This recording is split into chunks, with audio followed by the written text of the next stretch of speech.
Hello, everyone. Welcome. Thank you so much for joining us today. It's great to see so many of you here.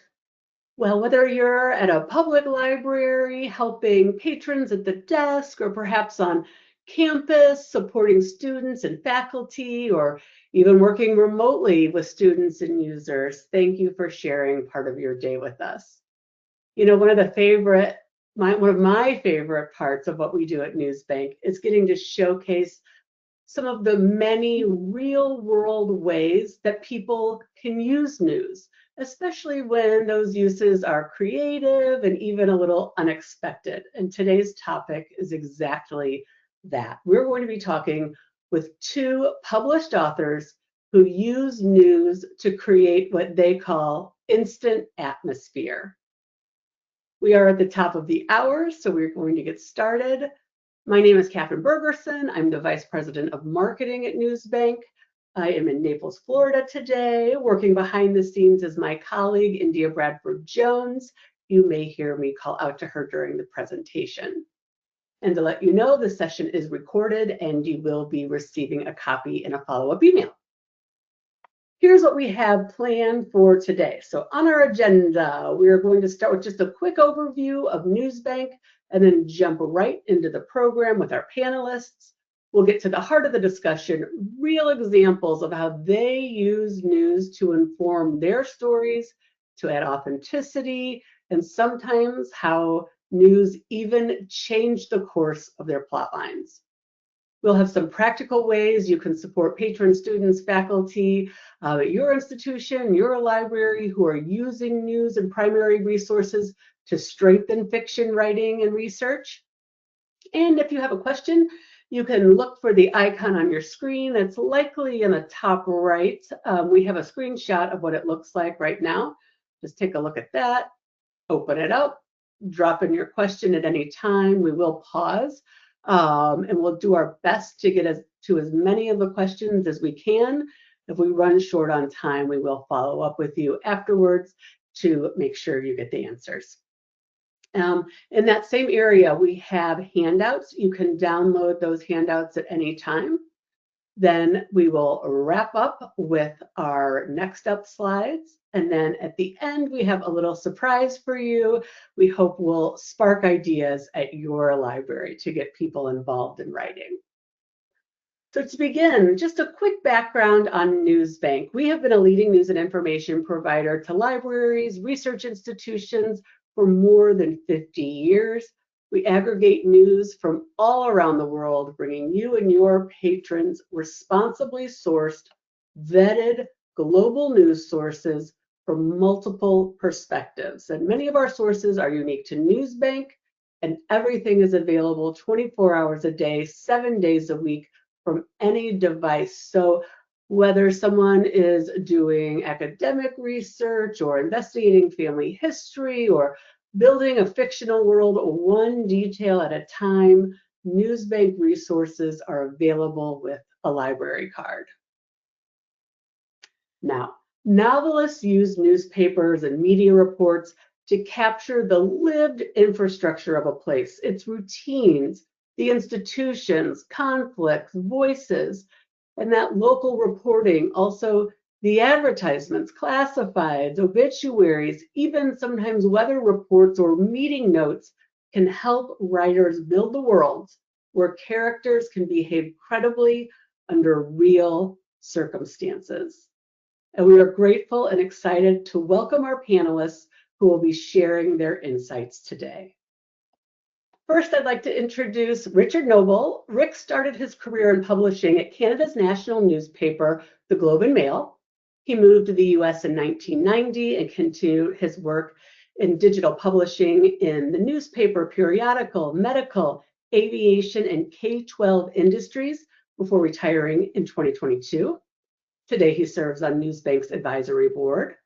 Always a history buff, Rick finds the US Civil War and the Old West particularly interesting. He holds a BA and an MBA from the University of Toronto and currently resides in Colorado. Rick will be discussing his King Cotton trilogy today. The first book in the series, King Cotton, was a finalist in both the National Indie Excellence Awards and readers' favorite indies book of the year.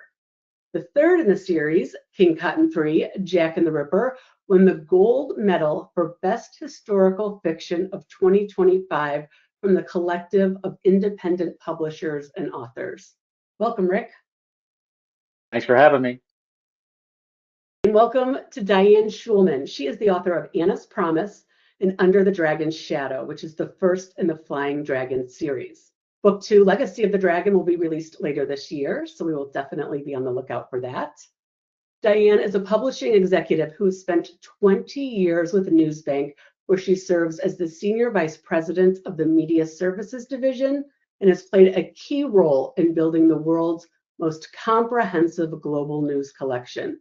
She earned her bachelor's in arts and creative writing and psychology from the University of Michigan and her master's of arts in communication from Eastern Michigan University. She's a recipient of the Avery and Jewel Hopwood Award in the novel category, and she's a member of the Phi Beta Kappa Society. She married the boy next door, and she lives in the Midwest, where she and her husband raised their 2 daughters. So when she's not in front of the keyboard, she enjoys, I hear, making chocolate, growing herbs, cooking, reading, and spending time with your grandchildren. Diane, thanks so much for being here. Thank you so much, Catherine. Glad to be here. Well, let's jump right in and get to know you a bit more. Diane, I'd like to ask you to share a little bit of background on the books you wrote and what you'll be focusing on for today's conversation. Sure. In our time together today, I'll talk mostly about Under the Dragon's Shadow.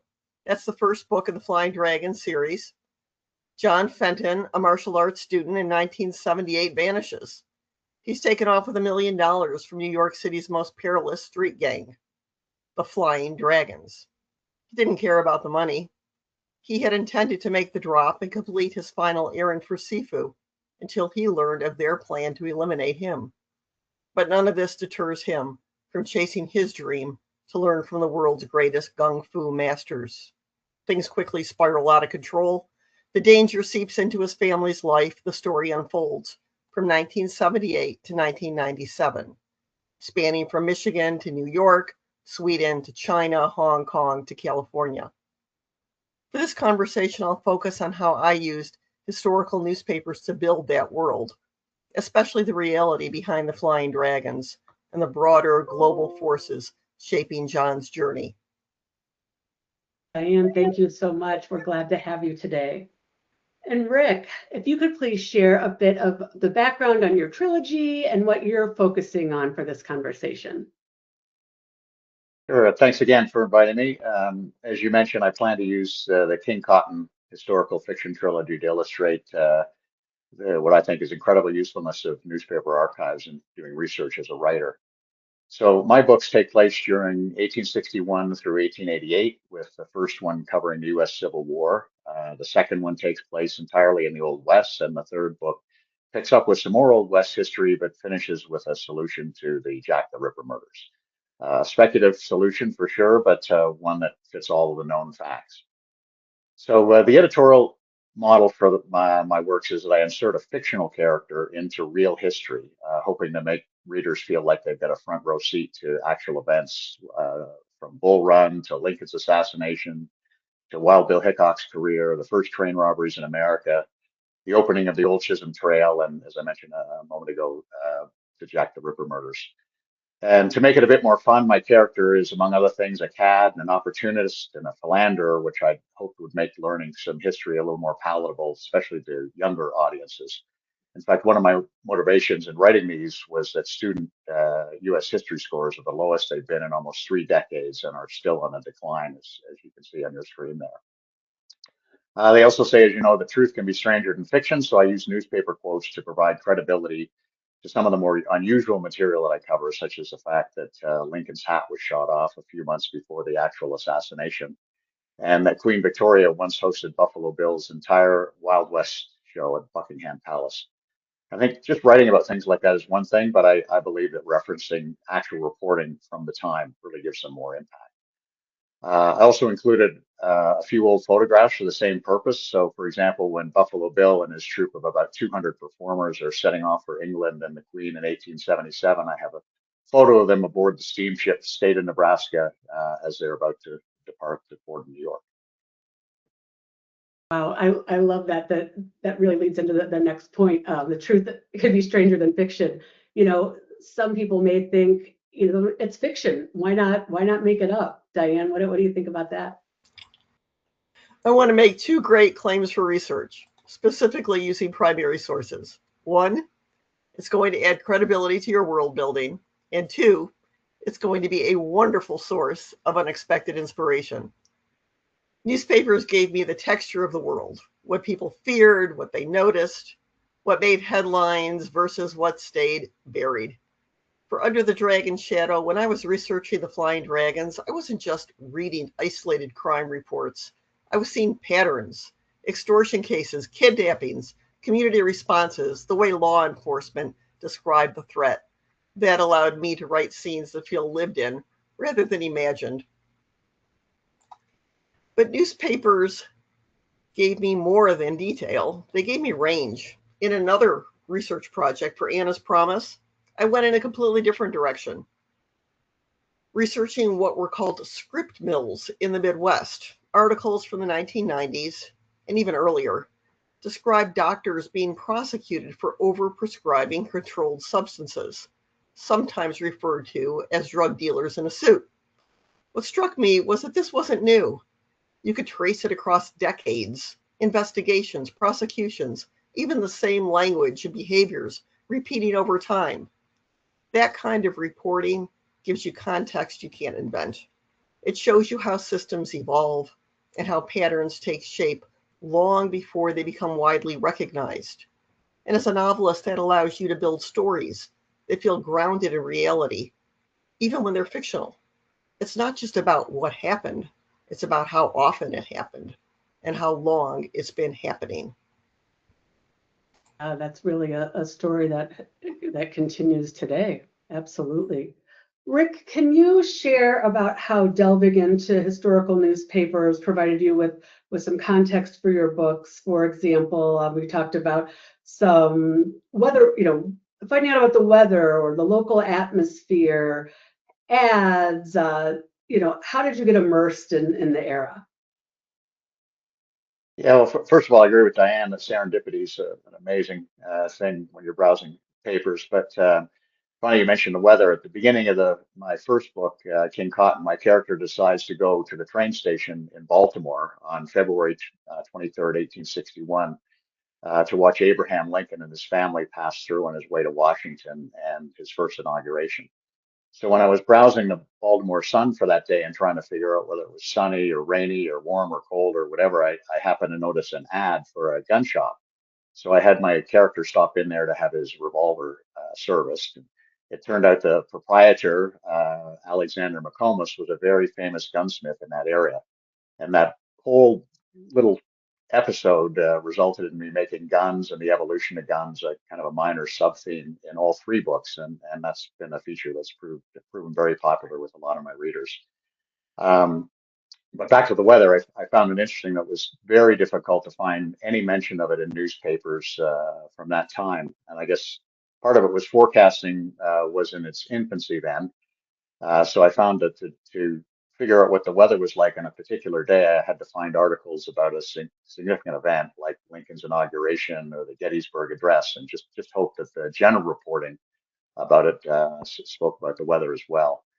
Uh, you mentioned hotels. My character stays in a lot of them over the course of the trilogy, and I really pride myself on the fact that every one of them that I write about actually existed, and that I provide some interesting tidbits about them that's taken both from articles as well as advertisements, and I think that adds a lot of color to the narrative.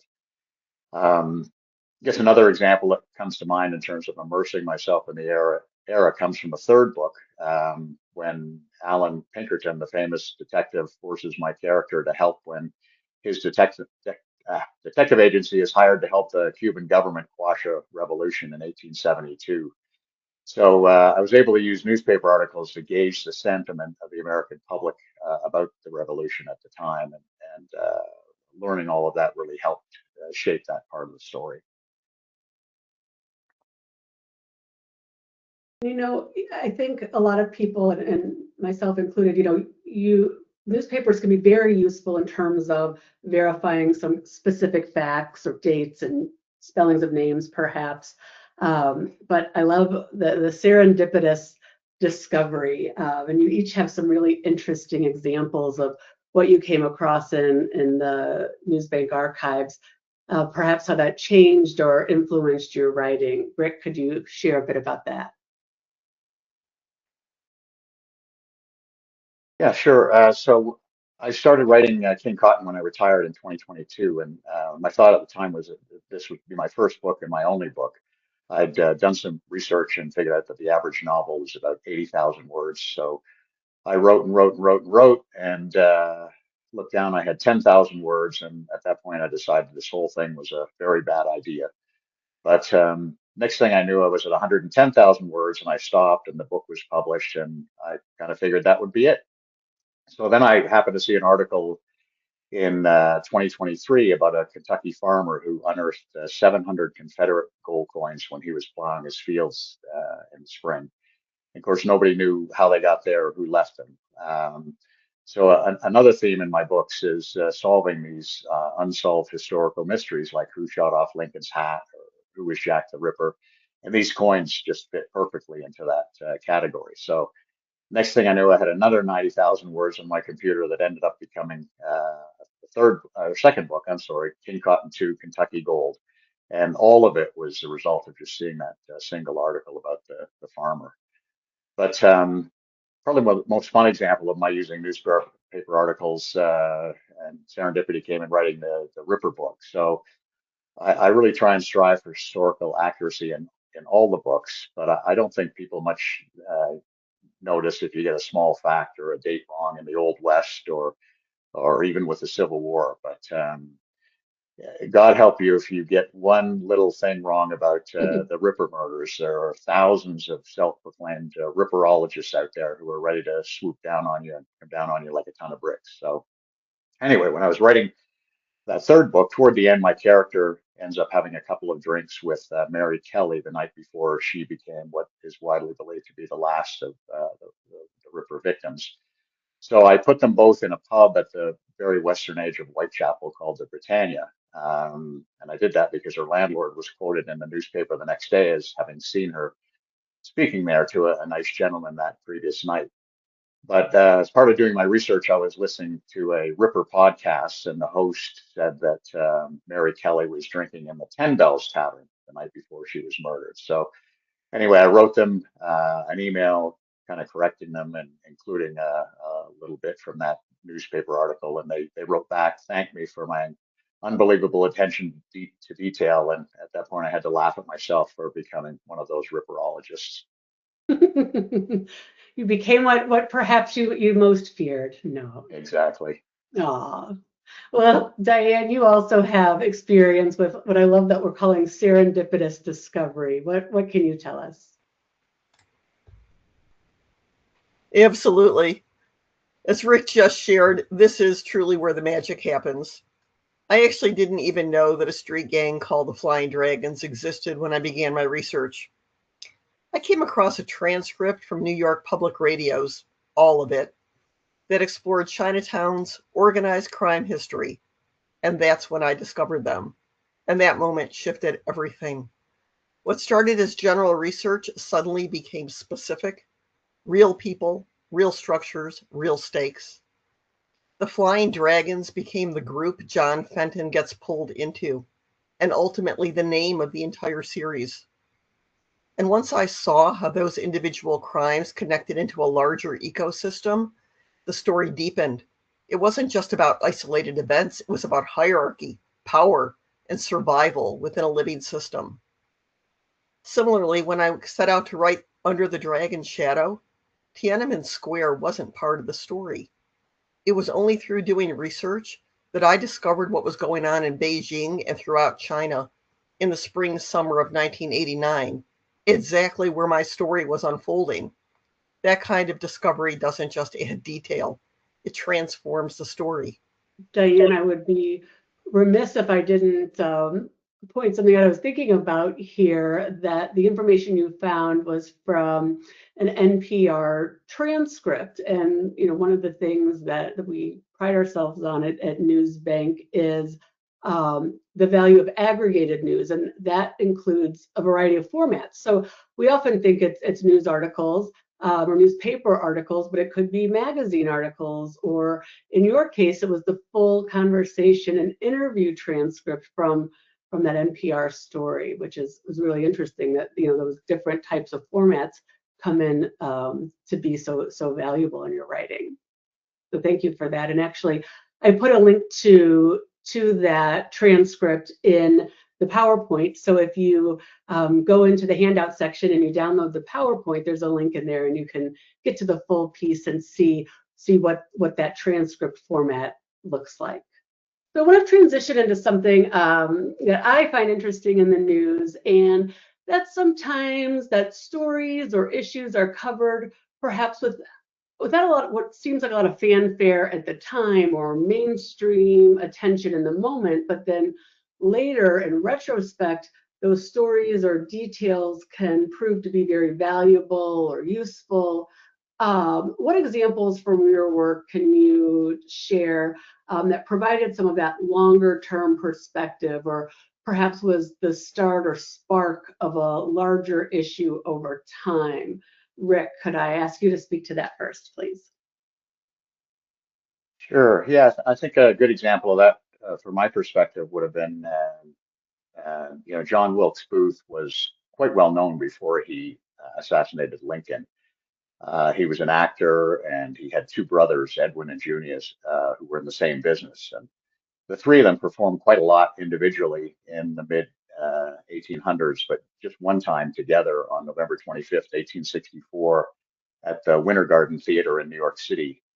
And they did it as a one night only performance of William Shakespeare's Julius Caesar. And it was organized in part to raise funds to erect a statue of Shakespeare in Central Park to celebrate the 300th anniversary of his birth. That statue, by the way, is still there today. Anyway, they packed the theater. There were over 2,000 people in there. The performance drew massive acclaim, in spite of being interrupted at one point by a fire alarm. But again, all of the tidbits from the newspapers around that gave me a lot of material for that chapter. But my point is, the Booth brothers all appeared in newspapers quite a lot before John Wilkes shot Lincoln, in theater reviews and advertisements and so on.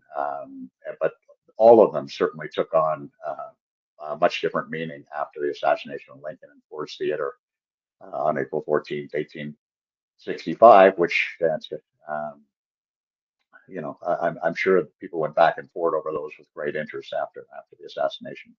And I love that story, Rick. This is one of the most fascinating aspects of working with newspapers. How small, seemingly isolated stories evolve into much larger themes over time. When I looked at reporting on script mills, individual articles might seem disconnected, a doctor prosecuted here, an investigation there.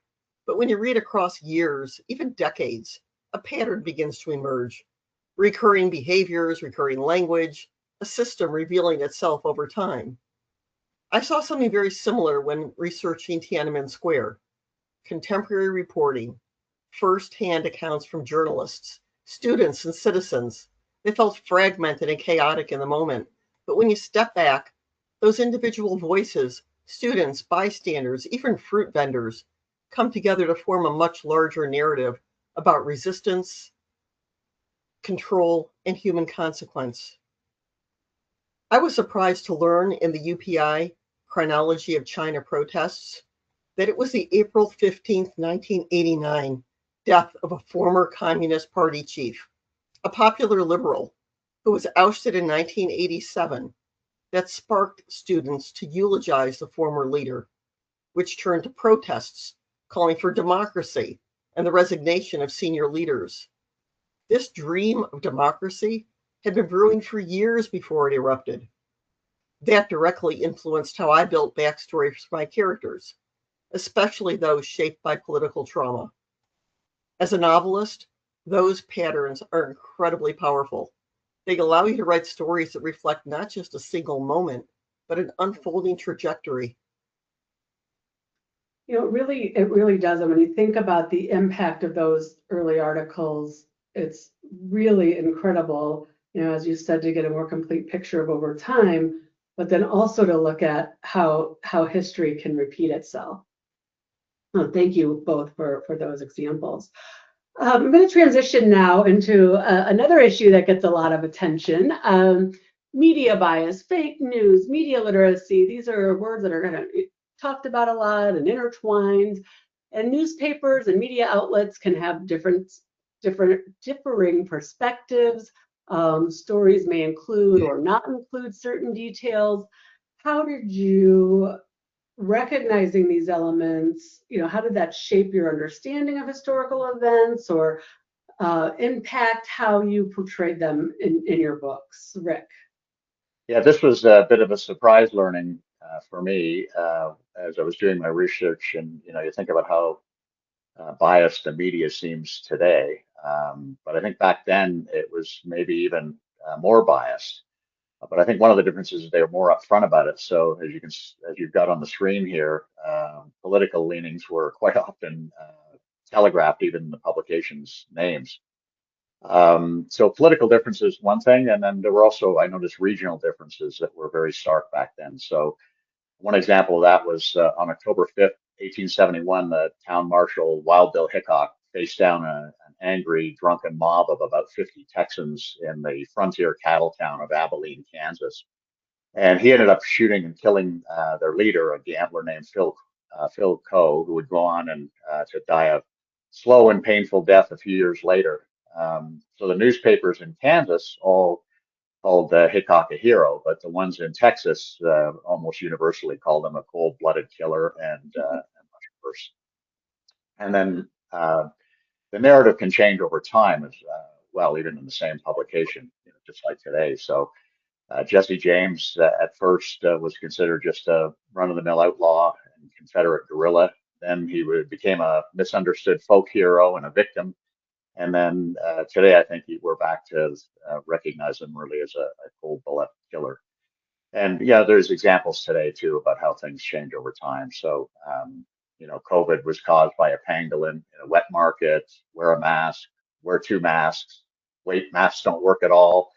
And sorry, forget the wet market. It really was a lab leak.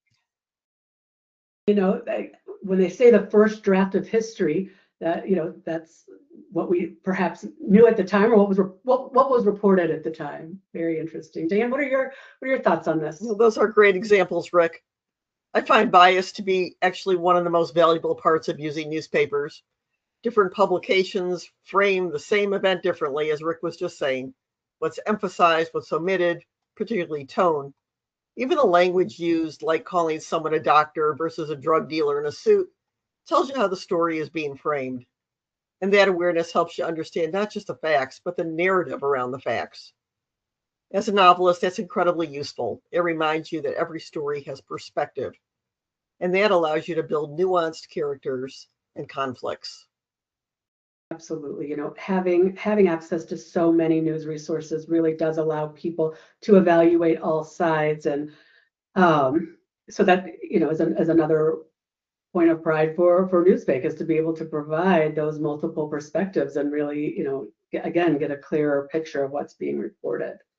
So I'm going to change gears, but still on the conflicting viewpoints. I'm going to pivot to an area that's getting a lot of attention right now, artificial intelligence. So as you guys think about AI tools like ChatGPT or whatever you use, Gemini or Grok, they've gained a lot of attention in recent years, and as really quick, efficient ways to analyze massive amounts of material. Can you weigh in on using AI in your research? Do you use it? Do you think it will eliminate the need to go to primary resource material? Rick, what are your thoughts on AI and research? I would say I'm a bit of a novice user, but I think the use of AI will actually encourage greater use of primary sources because I think it'll point you more effectively and more quickly as to where you need to go. So Good example of this in my mind is I'm currently writing the fourth book, believe it or not. Apparently, I can't get enough of this. And at one point, my character is coming into the town of Fort Griffin, Texas in 1877, hoping to get back into the cattle business. I'd never heard of Fort Griffin, Texas, and was having trouble finding information on it. The population today there is 0.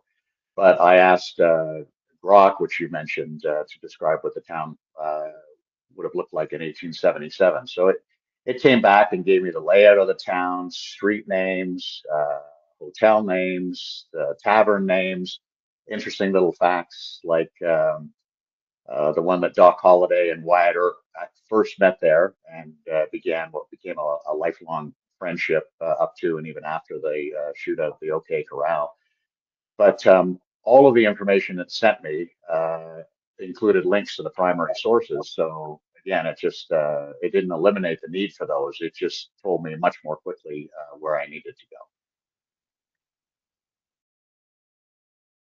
A great example. Thank you. Thank you. And Diane, your thoughts on AI? AI is a powerful tool, but it's a secondary tool. I use it to help synthesize and organize information, but it cannot replace the depth, nuance, and authenticity of primary sources. When I'm building a story, I want to hear the voices as they were recorded in real time, and that's something only primary sources like newspapers can provide. It's true, and it's a topic that librarians, professors, educators are, just beginning to grapple with, and I think that the conversation will again be a long one that evolves over time.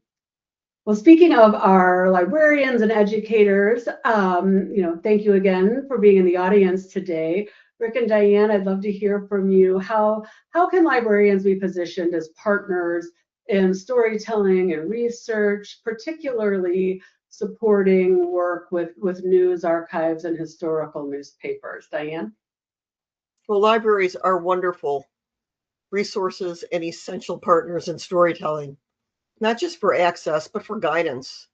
Librarians understand how to navigate archives in ways most people don't. They help you go from searching to discovering. Absolutely. Absolutely. And Rick, give us your thoughts? Yeah, I agree with what Diane just said. I'll tell you a funny little story. I was in the library one day doing some research for my books, and I noticed that there were a lot of bookmarks there. So the next time I went, I had some of my own bookmarks, and I went to insert them with the piles of other ones, and the librarian came up to me and said, "No, no, no, no, this isn't how this works." But I found out from her that I live, as you mentioned, in Colorado, and my local library system is Douglas County. But I learned from that interaction that they hold 3 local author events every year. So they invited me to one, and I went expecting, really based on nothing, expected to just meet a handful of people. But there were 11 other authors, had to have been at least 75 attendees, not including the library staff. So just an amazing turnout, lots of children as well. And I thought it was just a great opportunity for the library to showcase all of the resources that they had there. So really, really well done and amazing event. Yes, we love to partner with our libraries too. So if there are other ideas, we are open to them. Well, with that, thank you. Those are my formal questions, but I'd love to get to some questions from the audience. So if you've had something on your mind, now is the time to open up that chat box, type it in. So I am going to take a look and see what we have. For novelists who are just starting out, where do you begin? All of the information in newspapers can feel overwhelming at first. Who'd like to start with that one? Well, I can jump in and just say, might be a good place just to get an idea. I gave the example earlier of reading that one article about the farmer in Kentucky that turned into an entire book. I've also used them to, before I start a book, I try to really figure out a timeline, especially, the first book, the Civil War book, for example, figured out the time of the actual events and how I wanted my character to be at each of those wherever possible. And again, the newspapers and other sources were a great way to kind of create a spreadsheet of that, which turned into a framework from which I could hang all of these stories and sub-stories.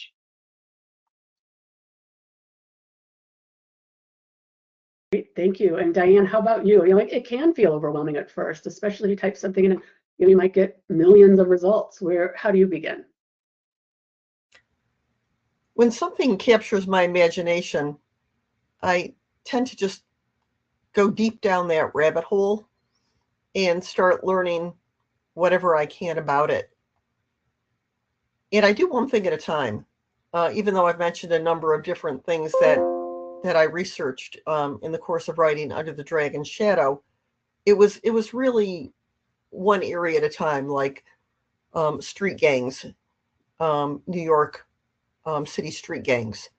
And then that just kind of expanded into the whole network of organized crime and the types of activities that they were involved in.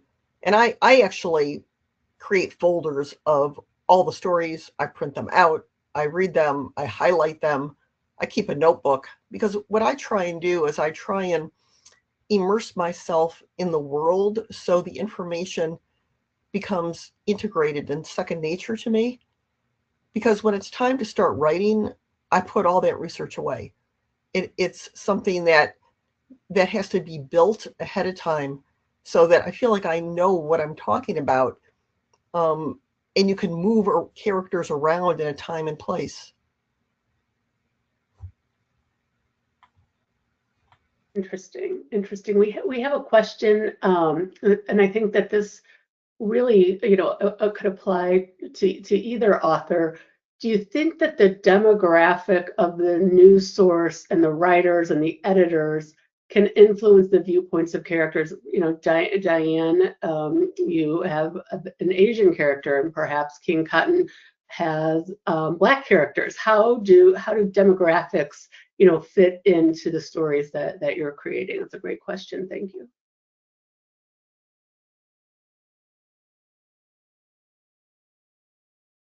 I think, again, newspapers using a variety of them and other sources too. I mean, speaking of demographics, I think newspapers are slowly going out of favor. I think with younger audiences being replaced by broadcasts and websites and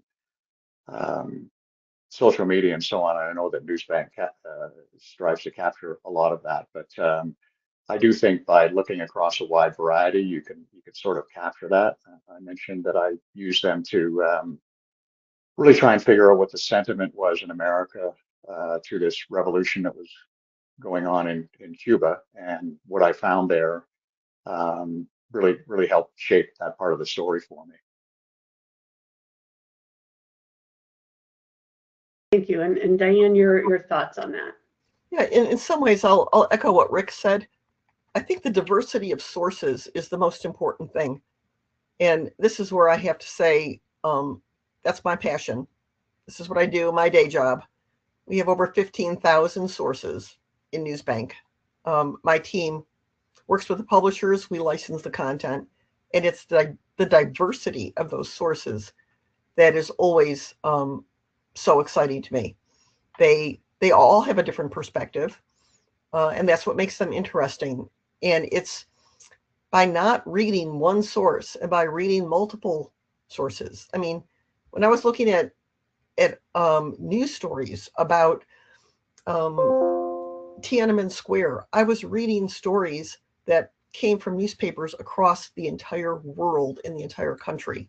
Everything from the San Francisco Chronicle to the Patriot Ledger, okay, to just everywhere in between, from one part of the country to the other, the Milwaukee Journal-Sentinel, the Columbus Dispatch, everybody, even smaller titles, they were all covering it. And that's what was so fascinating, is they all took a different approach. Some were human interest, Some were very just thematic in, talking about whatever human rights, just a complete range, and some went very factual in terms of, Rick talked earlier about timelines, like the UPI pieces that I discovered, which show the entire timeline of the unfolding and the trajectory leading up to Tiananmen Square, starting with an event that happened on April 15th, culminating on June 5th in 1989.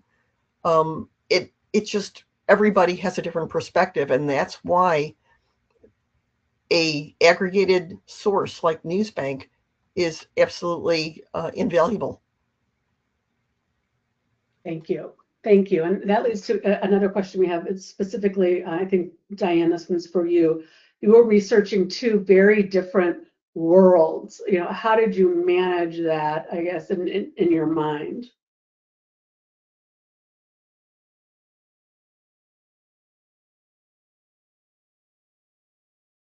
Just compartmentalizing one rabbit hole at a time. I don't know how to say it. There was just hyper focus in one area, print out my documents, highlight, take notes. And when I feel like I'm saturated and I have enough, then I can actually move my characters around in that world, in time and space. Then I can move on to something else. Thank you. Thank you. Okay, when you use newspapers for fiction, what are you usually hunting for? Is it facts, atmosphere, voice? Rick, we'll turn this one to you first. Well, I would say it's some combination of all of those things. Sometimes it'll be just going in and looking for a fact, and then that might spur, as you mentioned earlier, some serendipitous discovery. Also, as I mentioned earlier, trying to gauge the mood of the public on a certain issue. So it's really all of those things. That's the beauty of it, I guess. And as Diane mentioned, the fact that there's an aggregated collection of this material out there really helps with all of those things. But I do think it goes way beyond facts, even though you may be starting there. But there's so much more if you keep digging. Thank you. And Diane, what are you usually hunting for?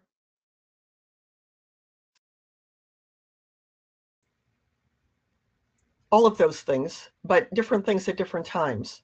When I'm trying to do a timeline, like Rick mentioned earlier, I'm trying to figure out when things happened. Okay, how long did it take, and what happened at different points. Then I'm really looking for facts. I'm looking for things like that UPI chronology, which they kept reissuing over and over again. First it was a short chronology. It only went from April 15th to May 5th. Then it expanded to May 30th. Then next thing you know, they've got the complete story all the way through June 5th, and they keep appending it. So a chronology, when you're trying to make sure that your logistics are in line and you haven't made some egregious mistake, is really important. But then when you're trying to understand how people are reacting, some of those articles, like the human interest one you put on the slide earlier, it was fascinating to me. I found an article about students at Yale, okay, who had raised money to send a high-speed copy machine to a storefront business in Beijing because the government had shut down all the printing presses and no one had any ability or any way to print any flyers or newsletters or anything to communicate. And I thought that was the most extraordinary thing. I couldn't believe it. They'd raised thousands of dollars and shipped this high-speed copier, okay, so that suddenly people were in the printing business again. So there's human interest stories, there's chronology, just the whole gamut. I love to hear when that passion comes out of you, Diane. Yeah, that's awesome. Well, as we're nearing the end of our time, any final thoughts you want to leave our attendees with, Diane? Find something that sparks your imagination, explore it deeply, and ask yourself, what if? Thank you. And Rick, your closing thoughts. Yeah, I'll go back to probably the most stunning example of serendipity that I've had during this, and I can't believe it. I didn't think about it earlier when we were talking about that. But so at one point in one of my books, my character is coming sailing back from Liverpool, England, to New York, and he is coincidentally one of the British negotiators for the Treaty of Washington is on board the ship, and he ends up interacting with this guy and his family and so on. But anyway, again, being a stickler for details, I uh, got the newspaper out for the day I knew that ship docked in New York. And I know for whatever reason, I knew that back in the day, the newspapers would print the passenger lists from those ships. So I was just going in to make sure that the negotiator for Britain was on the ship, and he was. And I looked down the whole passenger manifest, and there was a guy there named John Bailey as well, which is the name of my fictional character. Right, So right. the hair on the back of my neck literally stood up. I couldn't believe it. But anyway, it was the most fun in terms of serendipity for using historical archives that I've had during the whole process. Oh, what a great story to end our formal conversation with. Thank you. Thank you, Rick. Thank you, Diane. Thank you so much for being here today. And to those of you who had questions, if you think of something, type them in the appropriate NewsBank representative will reach out to you. Oh, we're getting a bunch of clapping hands. Oh, that's so nice. Thank you very much to those of you who are here. If you'd like to learn more about Rick and Diane, their work and their books, you can take a look here at the contact information on the screen. This was really a dynamic conversation. I love the different takes that you each have on the value of news, that truly historic news, Rick, and then Diane, the more kind of recent history and how those sources can really inform your work. I think it's really inspiring for other novelists and for the librarians who support them. So we really appreciate you. Thank you very much. Appreciate the invitation. Thank you so much for the opportunity. Thanks to everyone for listening. Well, we can't let you go yet. Nope, we've got an idea we want to share with you. That you can implement in your library, at your university, to spur budding writers or somebody that you know perhaps on your faculty that writes regularly and is looking just for a new way to get some information. We have a ready-to-use writing challenge called Archive to Ink. So this is a historical fiction writing challenge. There's a handout in the handout section. Again, it looks like the document with the paper clip on it. You can download it right now. You can use our prompts or create a version for your library that is more specific perhaps to your community or your school's history. We think it's a fun and relatively easy way to get people into the news databases and start making new discoveries. Now I have one request. If you do use this and post it on social, please tag NewsBank. We would love to see what people come up with and the creativity. So please give it a go. Also up next steps, we invite you to our upcoming webinar. It's called Historical Headlines. And this is unearthing stories in our digital news archives. And this is more of a hands-on look at specific historical newspaper archives. We're going to walk through some of NewsBank's local archives, really give a demonstration of what the user experience is like. That's going to be on Wednesday, April 29th at 1 o'clock. There's a registration link right here if you download the presentation. And I'll also put one in the follow-up email that you receive. So we hope to see you back for that. If you'd like to get in touch with us at NewsBank, these are some of our most frequently accessed contacts and links. We'd be happy to give you a personalized demonstration of NewsBank products. The link is here for a complimentary demonstration, or if you'd just like to take a closer look at Access World News, that's a lot of what Diane was referring to, the products or the resources in Access World News. We also have a lot of historical newspaper options. Those links are there. And if you're interested in other webinars or trainings, we have a big on-demand library that you can check out. And also a link to our customer service if you have any questions for them. As you exit, a quick survey will pop up. Let us know what you thought about today's session. And we'd love to hear, what are your patrons and students, writers, what are they researching? What are they thinking about and talking about? Perhaps we can help. So on behalf of the NewsBank team, thank you so much for sharing part of your day with us. We hope you have a good rest of the afternoon. Goodbye.